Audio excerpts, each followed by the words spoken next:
Hungary की capital Budapest से लगभग 174 किलोमीटर की दूरी पर मौजूद ये है हंगरी का इकलौता और पूरे यूरोप कॉन्टिनेंट का सबसे बड़ा हिंदू गांव, जो हंगरी में कुछ ऐसा कर रहा है जिसकी आप कल्पना भी नहीं कर सकते। हंगरी के इस गांव में रहने वाली महिलाएं केवल साड़ियां पहनती हैं। यहाँ के पुरुष केवल धोती, कमीज और सनातन के दूसरे पारंपरिक कपड़े पहनते हैं। गांव में खेती करने के लिए ट्रैक्टर्स का यूज नहीं बल्कि बैलों के साथ सनातन के प्राचीन तौर तरीकों का इस्तेमाल किया जाता है। यहाँ के बच्चे मॉडर्न एजुकेशन के साथ साथ संस्कृत भाषा सीखकर वैदिक ज्ञान का अनुसरण करते हैं और सबसे बड़ी बात, यहाँ के बच्चे स्कूलों में माथे पर तिलक लगाकर जाते हैं और स्कूल से आने के बाद इस गांव में बनी गौशालाओं में गौ माता की सेवा करने जाते हैं। और पिछले कुछ सालों में हंगरी के इस सबसे बड़े हिंदू गाँव में आने वाले टूरिज्म की संख्या इतनी ज्यादा बढ़ चुकी है कि एक साल में जितने पर्यटक पूरे हंगरी में आते हैं उससे 3 गुना ज्यादा पर्यटक अकेले इस एंशिएंट हिंदू कल्चर पर बेस्ड इस गांव को देखने के लिए आते हैं। ये डेटा हंगरी की गवर्नमेंट ने खुद से शेयर किया है। तो चलिए जानते हैं कि हंगरी में इस हिंदू गांव की हिस्ट्री क्या है,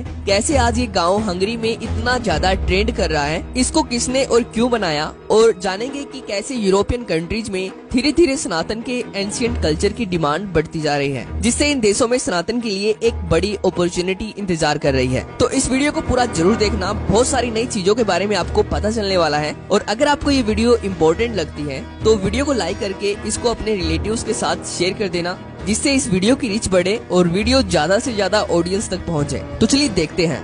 दोस्तों, इस गांव के कई नाम हैं। सबसे पहला नाम है कृष्णा वैली, दूसरा नाम है नव ब्रज धाम यानी कि नया ब्रज धाम, तीसरा नाम है इंडियन कल्चरल सेंटर। पर इस गांव का मुख्य नाम कृष्णा घाटी यानी कि कृष्ण वैली ही है, जो लगभग 660 एकड़ में फैली हुई है। इस गांव में खुद के स्कूल्स हैं, खुद के आयुर्वेदिक सेंटर्स हैं, मंदिर है, खुद की जैविक कृषि, वो भी बैलों के साथ सनातन के प्राचीन पारंपरिक तौर तरीकों से की जाती है, जिसको देखकर आपको भी ऐसा लगेगा कि सच में हंगरी के इस गांव में सतयुग की शुरुआत हो चुकी है। इसके साथ ही इस गांव में खुद की इलेक्ट्रिसिटी है, यानी कि पूरे गांव के हर घर और हर बिल्डिंग के ऊपर सोलर सेल लगाए गए हैं, जिससे हंगरी की गवर्नमेंट ये बात खुद मानती है कि ये पूरा गांव आत्मनिर्भर है, जो हंगरी की नेशनल ग्रिड का हिस्सा नहीं है, जो गौशालाओं से और जैविक कृषि से अपने साधन खुद उत्पन्न कर रहा है। तो अब प्रश्न वही उठता है कि हंगरी में इस गांव को कब और किसने बनाया। दोस्तों, आपको ये जानकर हैरानी होगी कि हंगरी में इस गांव को बनाया गया था आज से लगभग 30 साल पहले, यानी कि सन 1993 में हंगरी के एक महान हिंदू संत शिवराम स्वामी के द्वारा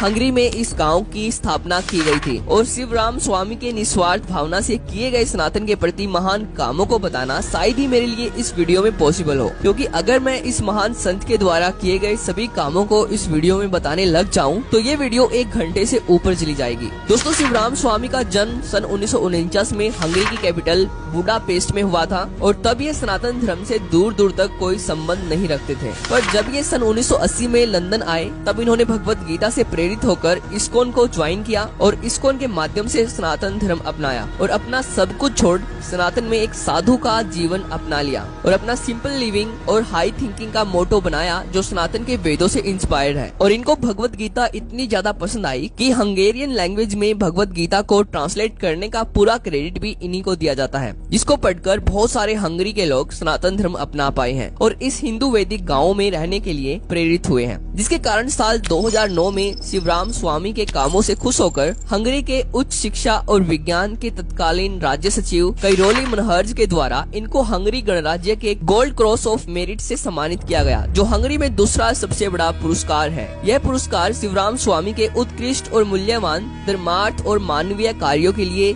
इनको दिया गया था। पर दोस्तों, केवल इतना ही नहीं, जैसे कि मैंने आपको वीडियो के स्टार्टिंग में बताया कि एक साल में जितना टूरिज्म अकेले पूरे हंगरी में आता है उससे 3 गुना ज्यादा टूरिज्म एक साल में अकेले हंगरी के इस हिंदू गांव को देखने के लिए आता है। यानी कि एक साल में केवल 10,000 पर्यटक पूरे हंगरी में आते हैं, जो इनका ऑफिशियल डेटा है। और दूसरी तरफ एक साल में 30,000 से ज्यादा पर्यटक केवल हंगरी के इस हिंदू गांव को देखने के लिए आते हैं, जैसे कि आप इस वीडियो में देख सकते हो।